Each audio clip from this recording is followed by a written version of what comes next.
Boom. Okay. Hi, everybody. My name is Charlie Turnbull. This is, what is this? This is the Academy of Cheese, talking cheese in conversation with Tim Jones, one of, and I'm not overing this, bit of a legend in the industry, sort of forefront of the British renaissance of cheese making.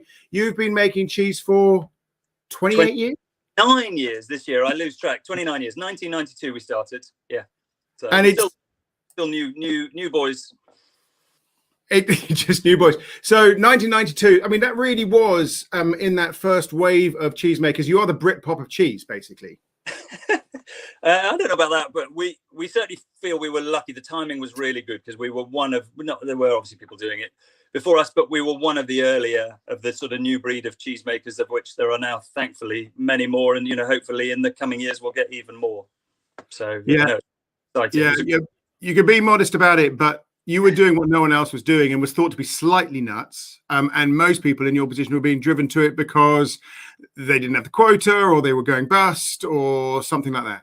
Well, we were nuts partly because we were in the east of the country and nobody makes cheese in the east, really. And I think it happened because my brother Simon came back from agricultural college, joined a very successful dairy arable farm, and there wasn't much for him to do. So my father just said to him, "Look, boy, get out and go and do something different and interesting." So he went and researched making cheese and started in a tiny way, and things have changed a lot in the interim. So with 1992, Simon kicks off. When do you get involved?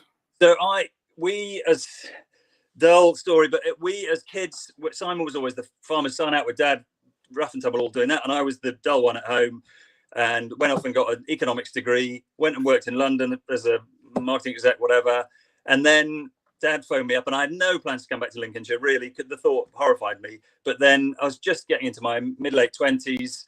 I had a longish-term girlfriend, and he said, "Come back and help sell this cheese. We've got something quite exciting." And it felt like a bit of a punt, but looked quite exciting as well. And I bit his and my brother's hand off and moved back. So that was in 2000, so 21 years ago.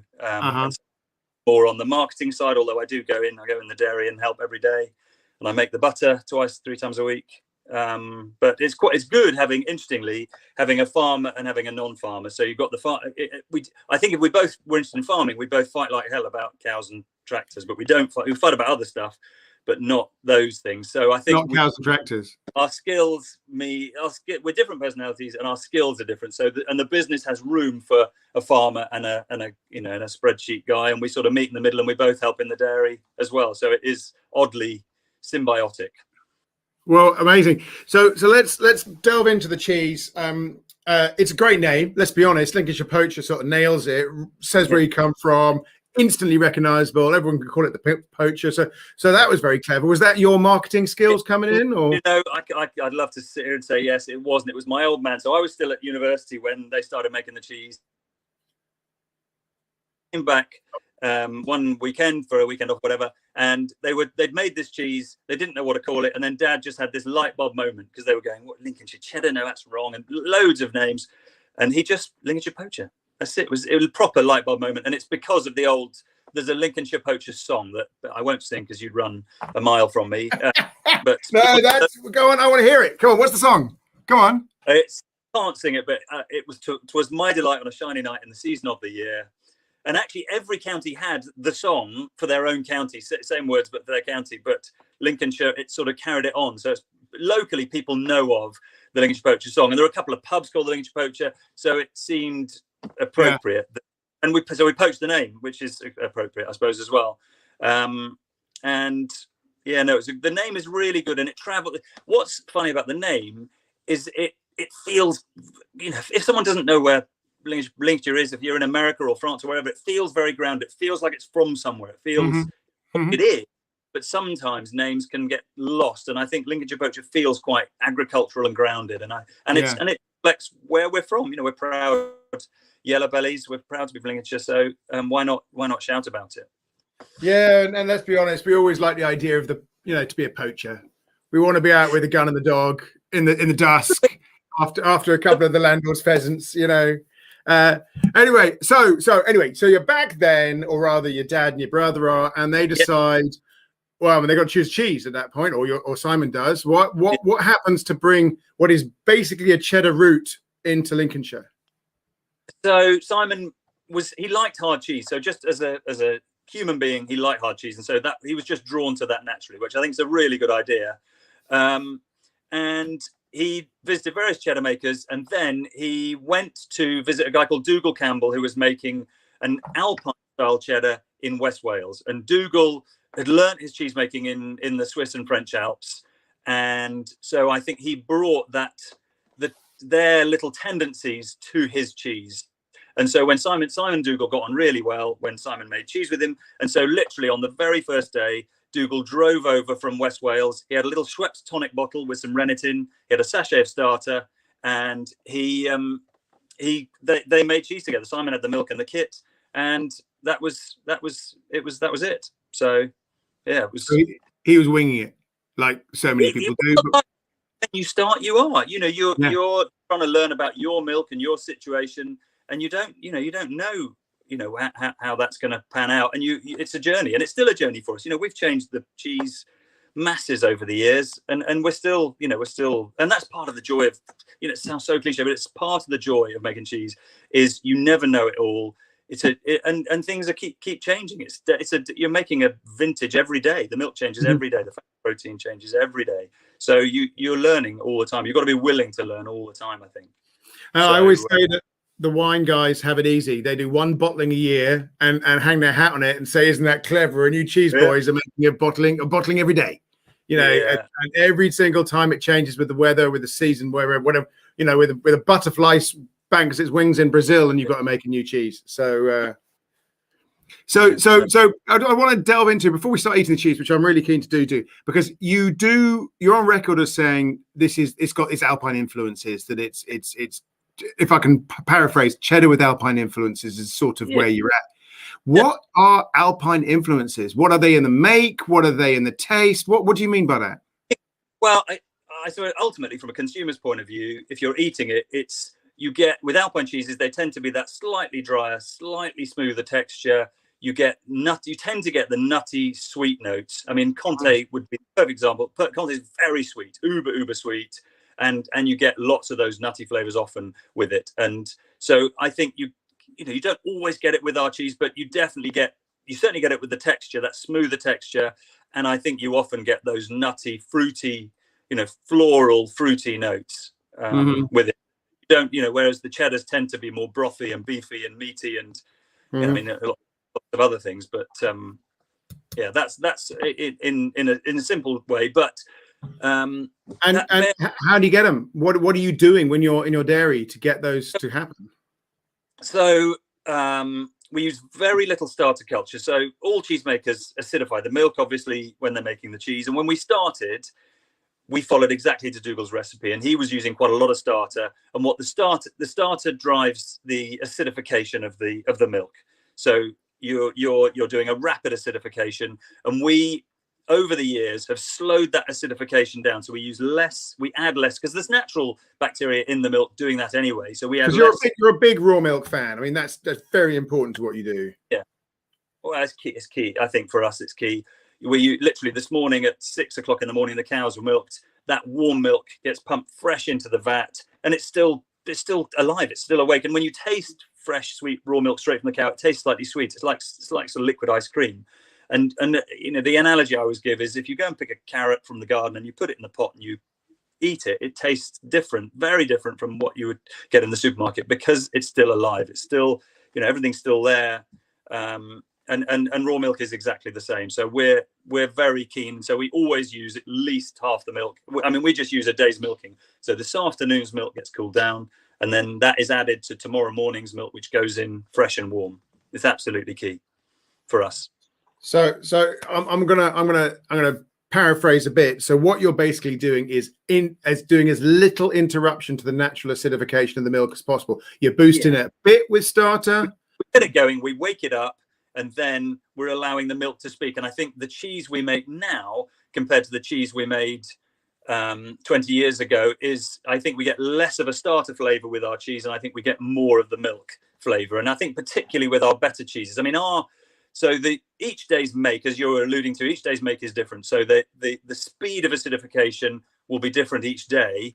And on the days where it's a really nice, slow acidification, slow make, we tend to get those really those long, luscious, rich dancing flavors that we're looking for. Whereas our quicker cheeses tend to have a bit more bite, a bit more edge, but the flavor will die off more quickly. And we prefer those longer flavors that have a bit more depth and complexity. That's what we're really looking for, so that you can still taste it minutes down the line. All right, okay, it's time for cheese. Okay. We've got some questions. Are you supposed to eat the rind, from Alison? Let's get to them. Let's go. Are we supposed to eat the cheese first? So I have been lucky enough. You sent me 3 different ages: your poacher, your vintage, and your double barreled. Now I remember when I came to visit you, you don't even grade your cheeses. You just sort of lock them up and let them go. Is that right? Yeah, in a way. I mean, most cheddar makers would taste at 3, 6, 9, 12 months and tinker with the recipe through the year. We prefer to trust the make, and if the make's right, the cheese tends to be right. And it's just what we've always done. So we taste the cheese first of all. I mean, at the moment we're tasting cheese at 15, 16 months. We don't alter the make. We alter the make according to what's happening with the milk, not according to what's happening with the flavor of the cheese. So vintage is what age? Well, the vintage at the moment is close to 24 months. The poacher is 18 to 21. I mean, this one is actually 22 months. And the double barrel, this particular batch is 3 years old. Now, I'm going to come on to that because I remember you telling me some story which amused me. But so basically, we've got pre-COVID cheese, PC. I know. That's exciting. No one can even remember that now. But let's tuck in. Yeah, cool. So you've got one of the most. My camera is making my cheese disappear, which is, it's not my stomach. They're doing that, but this is one of the most distinctive rinds in all of cheese make in the UK. There you go. How about that? It gets. I mean, so the rind does vary a bit week by week, month by month, but you tend to get this leopard skin sort of effect. Yeah. Distinctive orange and brown mottling. Yeah, so we don't use cloth bandages and lard. The cheddar makers are constrained by the history and tradition of making cheddar, and they use lard and cloth bandages to protect the cheese. And because we're making a modern equivalent, we use a Dutch product that they use in Holland called Plasticoat, which has got a terrible name, but it does a brilliant job. And you paint it on the outside, so it's not edible. But it allows the cheese to breathe and dry out. So we lose about 10% of the weight of the cheese in the store. So it's still maturing as it should do, but it protects it really well. So we don't tend to get the blue. So I'm going to interrupt you there, Tim. James Lambie's been eating your rind gaily. I'm only assuming that he's not in trouble. It's edible but not digestible. Let's put it that way. Yeah, I mean, we don't recommend eating it. I know of people who do eat it, but we don't recommend it. But good on you, James. Okay, so it's got this kind of breaky uppy edge, which you can see there, which is very distinctive, and the coloring, which is very exciting. And the other thing that I always think you can tell, you call your older cheese double barrel, you've got more of a barrel shape around the edge. So this particular one is from a smaller cheese. So we make a few most days. We'll make a few 8-kilo cheeses, but most of our cheeses are 20 kilos. So but also what tends to happen with these double barrels, when we're selecting cheeses with a slightly softer body, so that they tend to blow a bit. They tend to bow a bit. Whereas our normal standard cheeses tend to be a bit more up and down. I mean, they do all bow a little bit, but your cheeses always bow compared to cheddars. Cheddars are much more upstanding. Cloth bandages keep it in line, whereas ours they're allowed to go where they want to go. So if you don't drive, they tend to be the ones where we're not able to drive the moisture out in the make, so they tend to be a bit wetter and a bit more bowed. Which one are you eating there? I'm still on your poacher. So I'm going in for a smell. So you do have a dry sweet note. Trying to sort of. You said bandages. It sort of makes me think of bandages. It's almost like plaster cast, if that makes sense, or a newly drying pasta. Yeah, or it's a slightly musty note on the rind, isn't it, as well? Yeah, but It's slightly... woody. You're going to go woody. I'm going maybe slightly yeasty. Yeah, I would go with yeasty more than woody. Okay. It's got a warm flavour. It's got a beery smell, is what it is. Yeah, maybe. Yeah. That sort of beery smell. A warm beer, and it breaks sort of like cheddar. That's what you'd expect sort of cheddar to do, roughly speaking. Yeah, we tend to get these fissures, these cracks in the cheese. So that's pretty usual to see those when you buy our cheese. And if you're going in to see, I don't know, a chef or I don't know, anybody who knows what they're talking about from a taste perspective but doesn't know your cheese, what is it that you say your cheese tastes of? We call it Alpine. It tends to be nutty. But you see, we get savoury flavours. So sometimes you'll get those brothy, beefy, meaty, umami notes. But you also can get, I mean, the very best cheeses we make tend to have a bit of both. So they tend to have that sweetness, but also that meaty, savoury flavour, and that tends to drive the flavour along. What you don't tend to get with our cheese is that sort of edge, that slightly bitter acid edge. And we get acidity in the cheese, obviously, but we don't. And we occasionally get slightly over acid cheeses where it is a bit bitey and a bit zingy. But we tend not to get those flavors. We tend to get the more rounded, longer. We're looking for length and depth of flavor. So our very best cheeses have that lovely long dancing flavor that stays with you, changes through its life, but it's with you a long time. Because I'm tasting this, and I sort of feel there are two phases of it. When I haven't chewed it very much and I've not got much saliva in my mouth, I feel it tastes more cheddary. And then as you chew it and you get more moisture in the mouth, it becomes much more creamy and those sweet, nuttier flavors coming out. So it's almost like it's expressing the two sides of its personality in the time it's in your mouth. But it's every batch varies. Now, I haven't tried this batch before. I have tried it before today, but I'm trying it for the first time now today. And what I like about it is a nice slow build. So you have to wait patiently, and it's coming, and it's coming, and it's not the biggest flavor. It could, if I was being critical of that, I could say it could have a bit more to it, but it's a real eating cheese. It's a cheese to go back to. I have what I call my right hand rule. What does your hand do when you're not paying attention, when you're drinking or talking, whatever? But I'm finding it's just dipping back in here on a regular basis. So am I eating the same batch as you? Do you know if I am or I'm not? That was made on the 26th of June 2019, so we're talking 22 give or take. I've got the 6th of July. Oh, pardon me, I thought I'd picked the same batches. Well, that's a mistake of mine. Oh, well, I'm not on the same batch. Hang on, I must be picking up the wrong one there. Oh, sorry, that's the best before. Pardon me, 26th of June 20. There we go. Batch code. So it's made in 2019, so you need to look at the batch code. Okay, batch code 260625. But that was made in 2019, 2 years ago. So that's an interesting for people watching, that you can tell when it was made off the back of a Lincolnshire Poacher packet. Is that always there for people to see?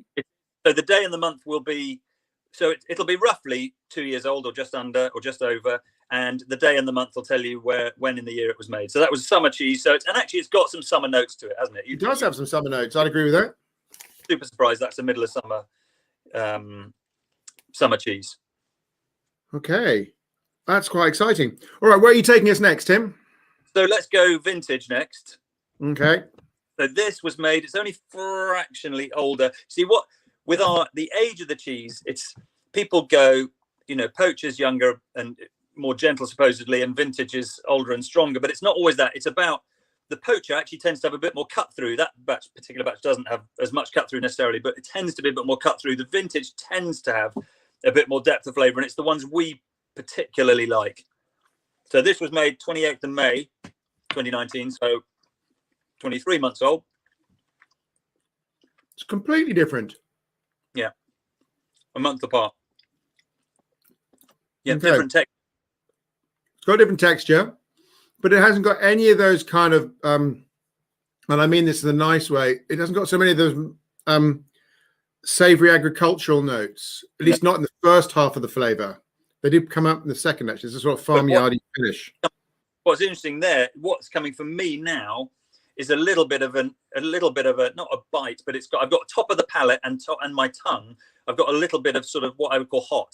That's slightly. Well, that's how I would describe that. Which is very different from the other one. I mean, if anything, yeah, very different. It's got almost like a tomato note, like a green tomato note. Yeah, that's very different. I mean, for me, that's not as actually as that. I got more Alpine notes in. This is sort of slightly counterintuitive, but I got slightly more Alpine notes in the first one. I get less Alpine in the second one, in the vintage. I got more notes full stop in the Poacher. This one has kind of a narrower, more distinct. I mean, so normally that would be the other way around. As there you go. It's the joy of making cheese. The other one is more imbalanced. This one's actually got that little edge through it, but that's a cheese that people will really like because it's got that little kick, that little sort of edge running. So it's definitely a style of cheese that people like, that appeals to people. But in terms of length, I mean, I don't want to be rude about anybody's cheeses, but I'm thinking the first one had double the length of the second. Absolutely double the length. Yes. And do you know, I'm going to be totally honest with you. If I was doing that blind, I would say the first one was vintage and the second one was Poacher.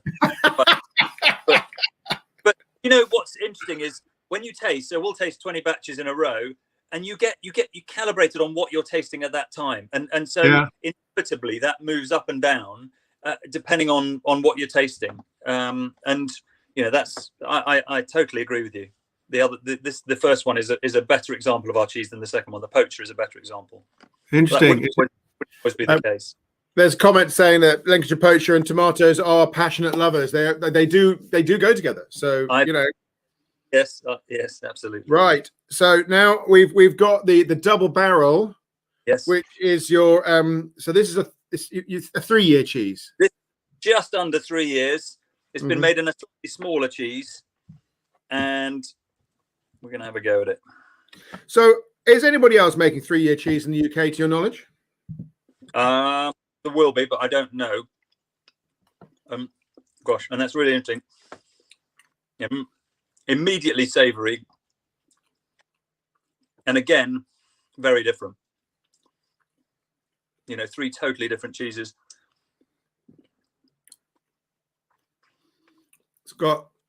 It's much more Alpine in character.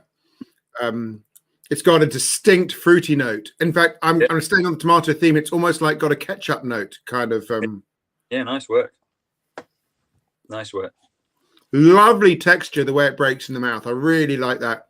And you would expect this cheese, because of its 3-year nature, to have the biggest, boldest flavor. It does not. No. It's still pretty refined.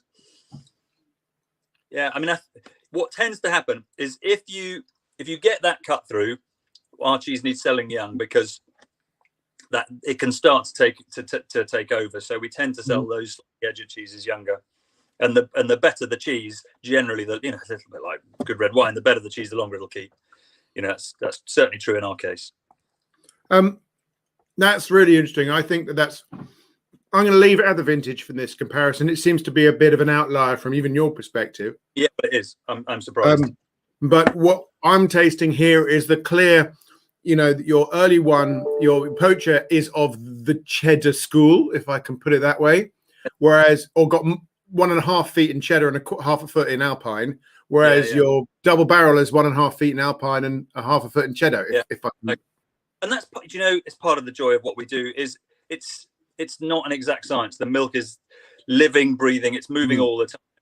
And the skill of the cheesemaker is to judge the curd on that day and get the numbers right.